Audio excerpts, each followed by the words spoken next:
In making this presentation, I also have to acknowledge my colleague Sandro Eich at the University of St Andrews, who's been doing a lot of the background research when we actually write this. So yeah, this, and the other thing I need to apologise, I had COVID a few weeks ago and I still have a post-viral cough, so if I cough I'm really sorry, because there's nothing I can do about it. So this presentation's focusing on data donation in the context of the smart city. We draw upon focus group data to explore how people negotiate this idea of donating data to a smart city, effectively becoming agents in their own surveillance and deliberately becoming a data subject. So what kind of things are running through their minds as they're making that decision? We're situating these findings in several theoretical conversations. And if time, I'll talk about policy implications, but we won't necessarily go there with that one. So let's talk about data donation to start with. So, yes, this is the structure of the presentation. I'm going to start with the concept of data donation, then I'm going to talk about the theoretical conversations very briefly. I'll tell you something about methods and the data, and then finally some discussion and conclusions. So what is data donation? So data donation is defined by George as an act by the data subject of voluntarily allowing their personal data to be transferred to a third party that's requesting it, with the objective of promoting public good or for wider social benefit. And we quite often see this phenomenon of data donation in smarter city contexts. So we've got on the slide there an example from the My Glasgow app, and in Glasgow they are very keen on involving citizens in reporting aspects of the city that could be run better or perhaps need repair or help with, and you can see there on the slide what those are. On the other slide we have a motion map, which is from Milton Keynes in the south of England, which is where I used to work, and that's just at the prototyping stage of kind of using a mapping software to gather information from citizens about how the city is running. And actually Milton Keynes is where we did the fieldwork for this project. So rather than having data gathered by sensors without their knowledge, the idea here is that citizens can choose whether, what, how much and when to give data about these aspects of living in a city, supposedly being a more participatory feature. Now, this phenomenon speaks to, I think, 4 different theoretical debates, or conversations, which I'll talk very briefly about. The first is about smart city governance and surveillance, and data donation is something that sits right in the middle of this, because it's a participatory act, but it feeds into these neoliberal kind of top-down governance regimes in smart cities, and there's this real tension between participation and surveillance. There's a bit of a literature about this, but it's been observed particularly in the SmartGov project, which is a UKRI project, which compared Glasgow, Sao Paulo and Utrecht. And essentially what they observed there was that there was a felt need to collaborate through technology, but citizens were saying to the local government, the municipality, actually, you're just not listening to us. You want us to collaborate, but listen to what we want first. And there's also researcher Masa Galic, who used to work at Tilt, is now at Utrecht as well. And she argues that even though in contexts like living labs, where we might see more participatory elements in place, essentially these things end up being all about embedding software to help urban management, so top-down control rather than something that's participatory. And this participatory element always seems to be contested, and there's a quote on the slide there that kind of illustrates the point by David Murakami Wood and Deborah McKinnon, and they say that although some privacy advocates still believe that privacy by design and other such built-in solutions could prevent smart cities from becoming surveillance cities, because this relies on the gathering and processing of as much data as possible for the purposes of urban management, the smart city at its very foundation is a system of surveillance. Now, these observations also speak into the debate we had a few years ago about the intersection with participatory regimes and surveillance regimes. There's a real tension there, and that's summarized on the slide, is that surveillance as a phenomenon seeks to control, it seeks to close down, it seeks to discipline at institutional boundaries, whereas actually participation seeks the opposite, it seeks to open them up. And so we might see at a theoretical level that those who are vested in surveillance as the means to get things done are perhaps less enamoured with the kind of excuse me, potential disruption that openness may bring. But of course, in any setting where we have mass data collection from the population, there are rights to be protected, which necessitates a degree of openness and transparency. So we're speaking to that debate as well. The third area that we're speaking about, and most relevant for this meeting, is about the surveilled subject. And this is a slightly different angle on this work that's possibly more to do with method, actually, than theory. But the idea is when we look at data donation, we could actually start to study surveilled subjectivity in a different way, because we have this idea with surveillance that we are always already exposed to it, and it's true, we kind of are, really. But we also have this idea that during that moment of exposure to surveillance, there is this congruence between our internal worlds as we know them being captured and exploited, and things happen at that moment. But thinking about donating data actually helps us observe some of these phenomena. So in that moment where they're considering becoming part of a surveillance assemblage. And in our data, the ones we collected in this study, we observe these things. We observe that the concerns of the citizens involved in data donation in this city were stemming not from the moment they donate data, or not with what happens to that data, but it's what happens to them as a consequence of those data being collected. And we can theorize how this occurs. And we theorize it through the language of norms, and starting with normalizing judgment. And I think Anders and Francisco Clauser, you did some work on the smart city quite a few years ago, and you point out how the kind of digitization of cities and the kind of introduction of smartness into cities foregrounds certain norms about how life should be lived. So it foregrounds connectivity, digitalization, intelligent response to needs, which are the words on the slide there. And each of these norms is reinforced through this collection of data as digitally mediated life unfolds, with the expectation that we live life in a way which is to be readily encoded in data. And we see this phenomenon all over surveilled settings. We see it in the workplace especially, and we know that the way that employers configure monitoring systems projects what's important to the organisation. It shows what behaviours are valued in that organisation. The same in healthcare settings, the same in public space as well. So, sorry. And the complexity here is that this intersects with life as lived, and as we say in 2016, the surveillance to which they're subject arises in a milieu of other key connections, such as with friends, family, associates, employers, campaigning groups, and gaming activities that are mediated by the same electronic devices. Finally, where's it gone? Here it is.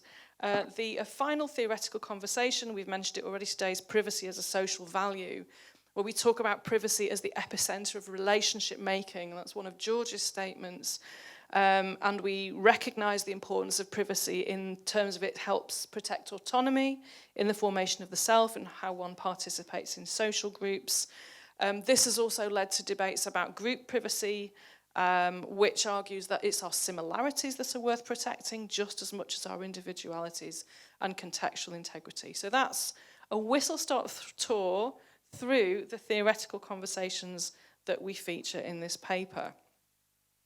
To tell you a little bit about the methods then, so we studied citizens who lived in a smart city in Milton Keynes, and we put them in focus groups. We had 10 scenario-based focus groups featuring 61 participants.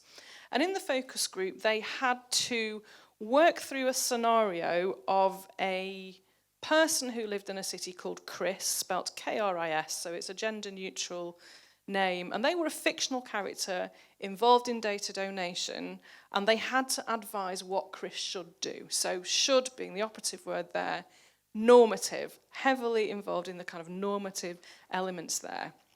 The reason we use scenarios in this study is because when, I think it's from we actually badmouthed this already, research ethics. So it's from the research ethics point of view, it's actually safer for people to discuss risky ideas as it relates to others or perhaps a fictional character rather than it is themselves. So it's easier for people to kind of externalise their concerns about a fictional character rather than themselves. So from a research ethics point of view, that's what we did. And there were 4 different scenarios that the people discussed. First of all, whether Chris should donate data. Second, whether they should because of the time pressure involved. In the third scenario, the council asked them to share heart rate and weight data, so they talk about that. And finally, in the final scenario, Chris receives an unsolicited letter from an insurance company because they participated in this scheme. So that was the method. The good news is that this method produced variation in the results, and we coded the data and we showed that there were variation. But first of all, let's talk about the norms. So when I give the longer version of this paper, there's a lot more empirical examples, so I'll just give one per norm, okay? So the first one is this idea of the self as something which is, or somebody who is efficient and effective, is effective in using time, perhaps kind of reflecting the neoliberal productive subject a little bit there. So we've got Paul here saying, well, the thing is, if it makes your commute to work a lot better, then you're going to, ain't you? So he's interested in being efficient and not being late for work there. So that's one of these norms. The second is about ontological vulnerabilities, so one's physiological and psychological safety as a result of participating in this scheme. Now, this is a quote from Charlotte, and this is kind of sad.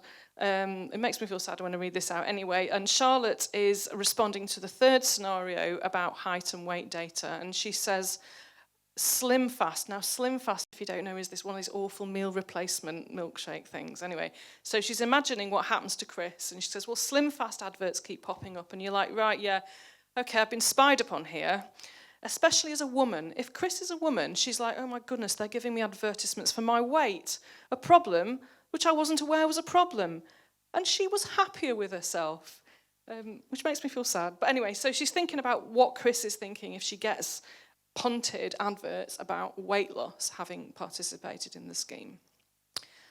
The third one is around social and collective identities. And this tends to refer to peer pressure, significant relationships, significant social groups, social status and reputation. So here Anya, very briefly, is saying that she would get involved in this. She would report it for the sake of us, cyclists. I didn't say that part, sorry, I've realised I missed a bit out. So the people that were involved in the focus groups were all cyclists between the age of 35 and 49.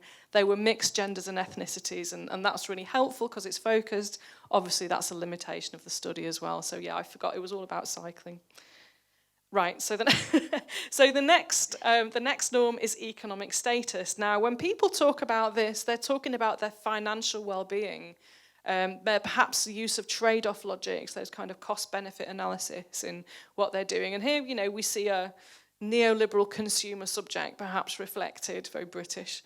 But so we've got Albert here saying that if it was passed on to insurance companies like life insurance, then that could affect your own life insurance cover. And once you impact people financially, people's backs really get up.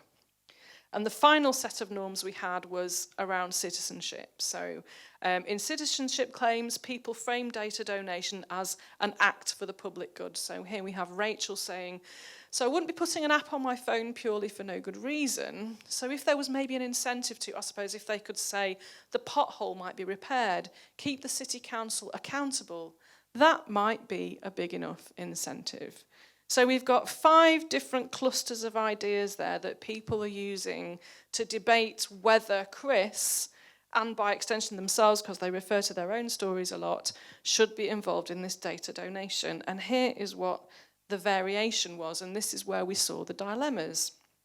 So what we did was we separated the data into discussion about the act of donating, then into the discussion about the council processing data, and finally in relation to the council disseminating data. So this is the first one.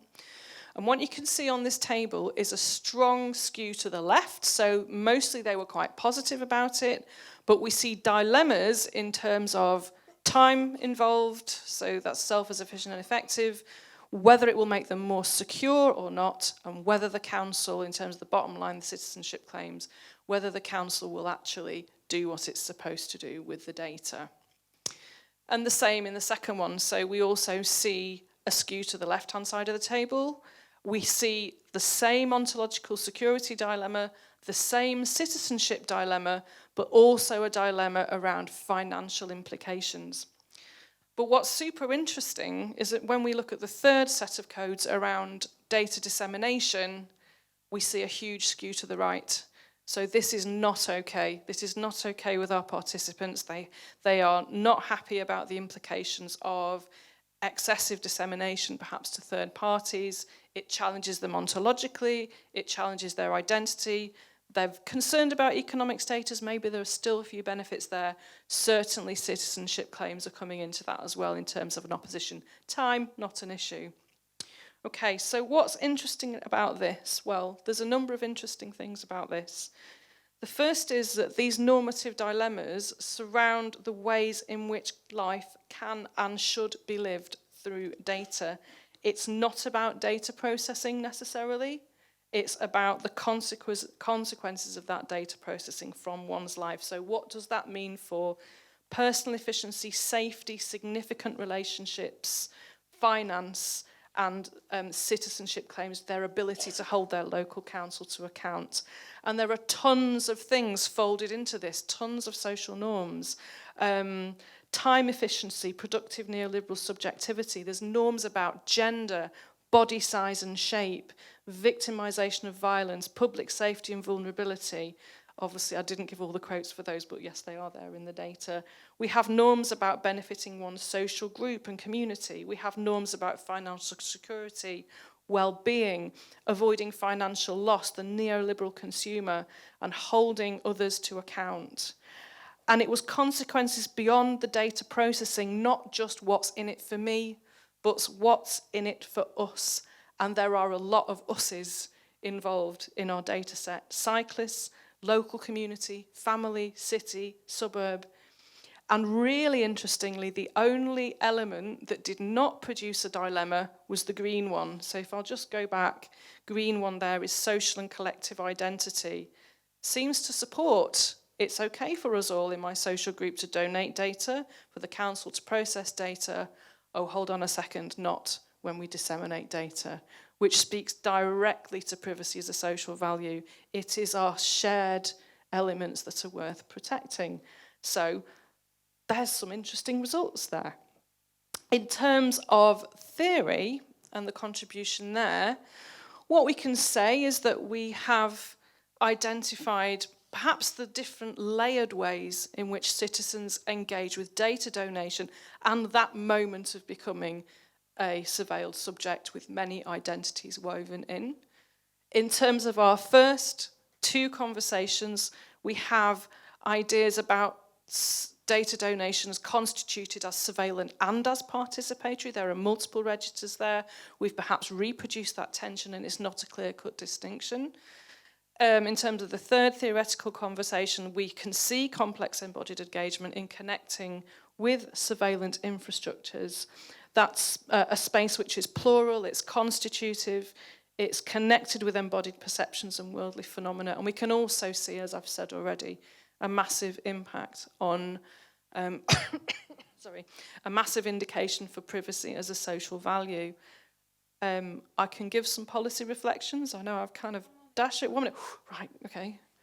Okay, so in terms of policy, we can say the obvious thing. We can say that we have opposition after consent. People experience risk throughout the data processing, and the data that we have indicate their concern with consequences and opportunities of data processing beyond the data being processed.